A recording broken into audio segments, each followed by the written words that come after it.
Now, moments ago, Cardinal Dolan held Mass at St. Patrick's Cathedral and spoke about Pope Francis's passing. Inside the cathedral, there is a portrait of the late pontiff and an empty seat in his honor. The chalice next to that seat was a gift from Pope Francis and was used in a Mass he led at Madison Square Garden back in 2015 when he visited here. Here are some of Cardinal Dolan's remarks this morning. We're convinced that even though Pope Francis is passed over from this life to the next, he still lives. He still lives.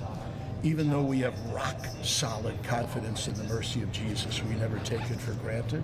So we ask mercy upon his noble, eternal soul. You bet we do. He'd want us to. He was such an eloquent preacher of divine mercy.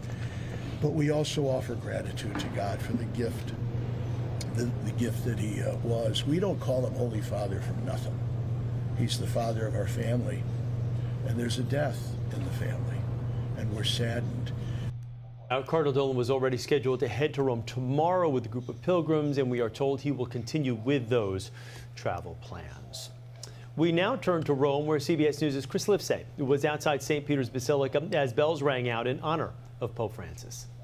Each chiming of the bells represented 1 year in the life of Pope Francis, who died this morning at the age of 88 years old. It was a stunning turn of events for a man who had just made what appeared to be a remarkable comeback in St. Peter's Square yesterday for Easter. It was the latest in a string of surprise appearances for Pope Francis, who had been under strict doctor's orders to stay at home and rest and to avoid mingling with the public. Ever since he was discharged from the hospital for double pneumonia about 3 weeks ago, he had spent more than a month in hospital fighting for his life.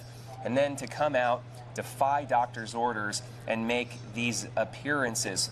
It was in Palm Sunday about a week ago. He was surrounded by 20,000 people leading up to yesterday, Easter Sunday, making what appeared to be a victory lap in the Pope Mobile through the throngs of people here in St. Peter's Square. However, that victory lap turned out to be the final appearance of Pope Francis. Chris Livesay, CBS News, Rome. And joining us now is Father Thomas Massaro. He is a Jesuit priest and a theology professor at Fordham University. Father, thanks for coming back again. Good to talk with you this morning. Good to talk with you again now. Again, let me ask you your reaction this morning. Now, not only when you first heard the news, but now that you've had some time to let it settle in. Yeah, like millions of Catholics around the world, I'm experiencing what might be called spiritual whiplash. We just celebrated the most joyous feast of the Christian calendar, Easter, just yesterday, celebrating the resurrection of Christ, the idea of new life. And then we wake up to this news of the loss of our great spiritual leader, Pope Francis. So there is a part of our heart that's sad, alongside the joy. And just a few moments ago on this broadcast, we heard the words of Cardinal Timothy Dolan from St. Patrick's Cathedral here in New York, who expressed it so well. We're confident in the resurrection and new life and God's blessing, but we're also mourning the loss of a pope. It's just incredible that he was able to make this momentous appearance yesterday in front of that audience at St. Peter's Square, and to wake to the news this morning that he's now gone. Can we just talk about his last few weeks? Aside from being in the hospital and having been sick, when he emerged from the hospital, and mind you, he was in grave condition at one point when he was in the hospital, but to have emerged from the hospital and to be out with an audience, again, with the people, not only yesterday, but over the weekend, kissing the hands of prisoners, meeting with the marginalized and the poor like he has always done. But his doctor said, you need 2 months to continue to rest, and he continued to be out there. That's exactly correct. When he was released from the hospital on March 23rd, the doctors kind of read him the riot act. 2 months, dear Pope Francis, don't do any public activities. And of course, he's a workaholic. Like many of us, I'm also a Jesuit. Many of us Jesuits, we want to do our work the best we can.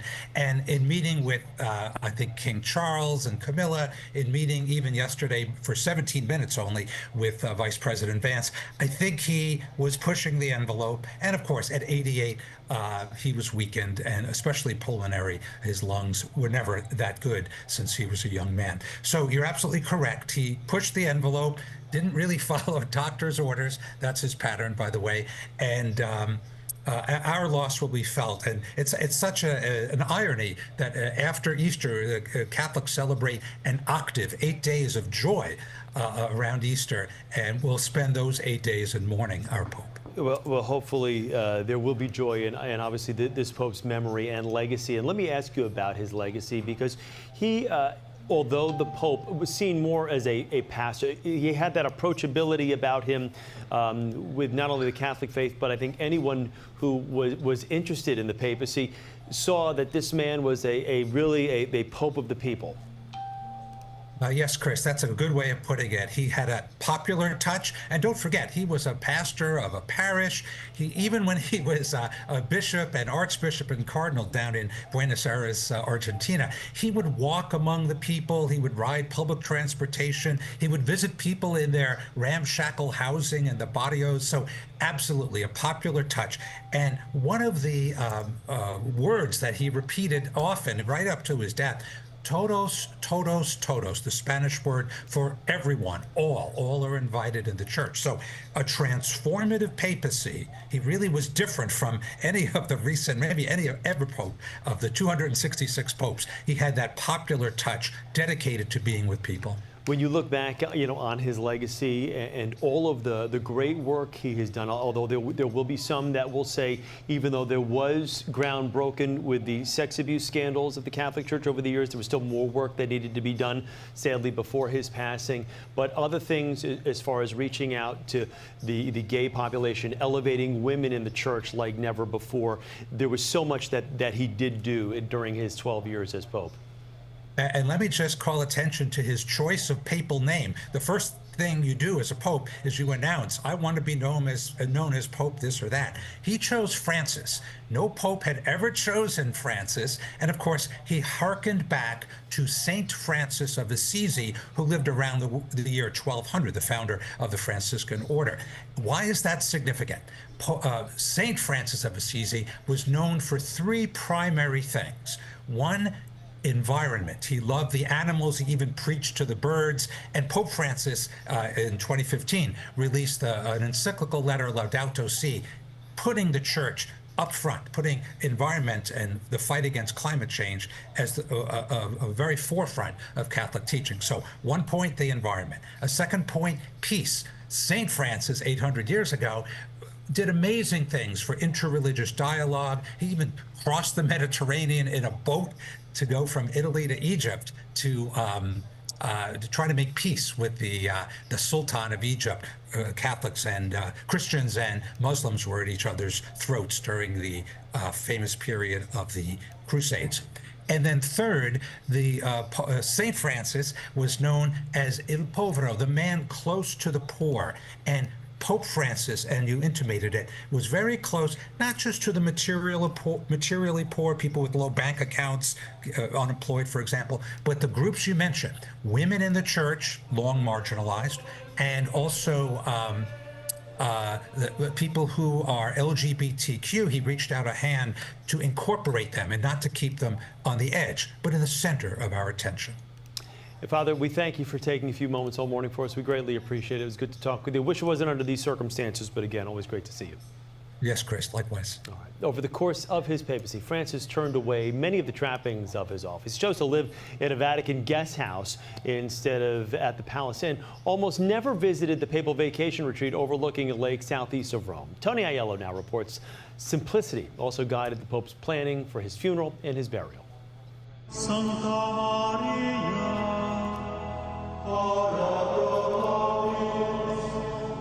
St. Mary Major, 2 miles east of the Vatican, one of the 4 papal basilicas in Rome. To the left of the main altar, the stunning Borghese Chapel, with its ancient icon of Mary and the Christ child, an image revered by the people of Rome and the Bishop of Rome, Pope Francis, who revealed in 2023 he will be buried in a simple tomb in the wall near the icon. He visited the chapel more than 150 times during his papacy, usually to pray for safe travels. He will always go there as he's leaving and when he comes back. So he kind of expressed a closeness and a sense of being at home at St. Mary Major's. A Vatican official says Francis wanted the funeral of, quote, a shepherd and disciple of Christ, and not of a powerful man of this world. The Pope codified that with a revision of funeral rites published in 2024, a year after the burial of Pope Emeritus Benedict XVI. Benedict's body was placed in a cypress coffin, which was then put in a zinc coffin, then nested inside an oak coffin. Francis will be buried in a single wooden coffin lined with zinc. And unlike Benedict and John Paul II, Francis does not want his embalmed remains displayed on an elevated platform. Instead, he will be inside the coffin with the lid removed. It's all in keeping with the tone set from the first moments after Cardinal Jorge Bergoglio became Pope Francis. He's very simple in the way he lives.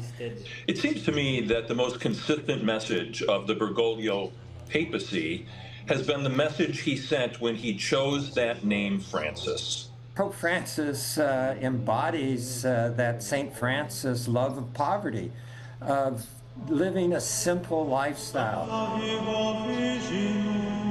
He chose the name Francis to indicate that he was going to have a real priority in his papacy with the poor.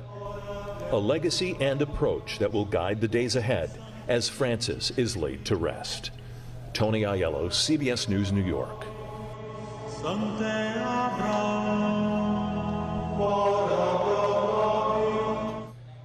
And coming up, our coverage of Pope Francis' death continues. Here's a live look now at the Vatican as we remember his impact on the world. Stay with us. You're streaming CBS News New York.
Cecilio kati waliwo ekiri mu kubuzabuza wano waliwo kyendyokola wano mu OBS kati oba oyagala oselectinga window ya Chrome nti yokka yebeerabiko okola otya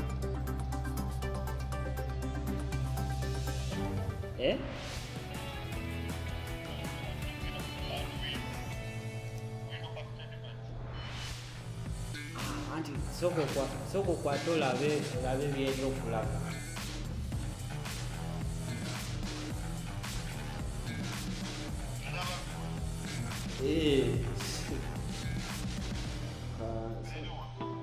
soko wano